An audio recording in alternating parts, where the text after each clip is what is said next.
Ges I speech therapy fiction I fod.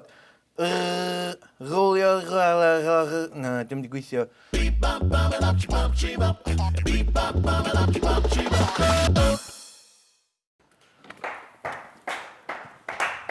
Bandana!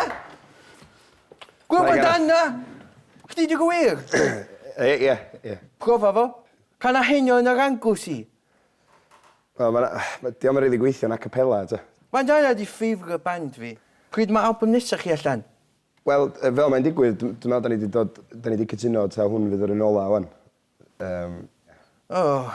Hwn di'r newyddion gweitha dwi wedi gael ers fi glwad am side project chdi a dy chwarydd. Eilla, wneith hwn i chdi dim o well bricfast fi oedd hwn i fod, ond eilla sy'n chdi licio'r banana fa. Dwi byth di gael banana fy mwyd. Dy gwir, dwi'n ffynd yna eitha offensif. O ti'n arfer actio rwnd a rwnd? O'n ni arfer actio rwnd a rwnd. A pan bod ti'n gadael bandana? Dwi'n mynd gadael bandana, da ni wedi cytuno i orffan efo'n gilydd. Oh my god. Reit, pwy di hero ti? Wedi hero fi? Ie. O, gen I lot o arwyr. Prince Charles?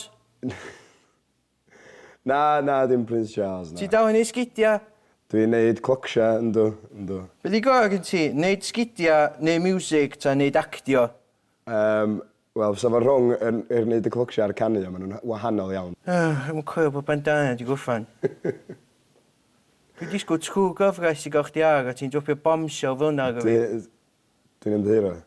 Beth am canu Heno yn yr Anglesey, just for old time sake, felly? Dwi wedi anghofio geiriau, sdi. Efo'n un, dwi heb wneud gig ys mor hir. Dwi'n mynd i wrth y bach. Bod yn note on paper. Dwi'n mynd i gas y car. Mynd i gysgu'n car. Heno yn yr Anglesey. Heno yn yr Anglesey. O'n i rili edrych ymlaen i cyfarfod chdi. Drws yma na. A i'r banana fi, ie. Dwi'n eisiau banana na gwrs. Iawn, oce. Hwyl ti, Gareth.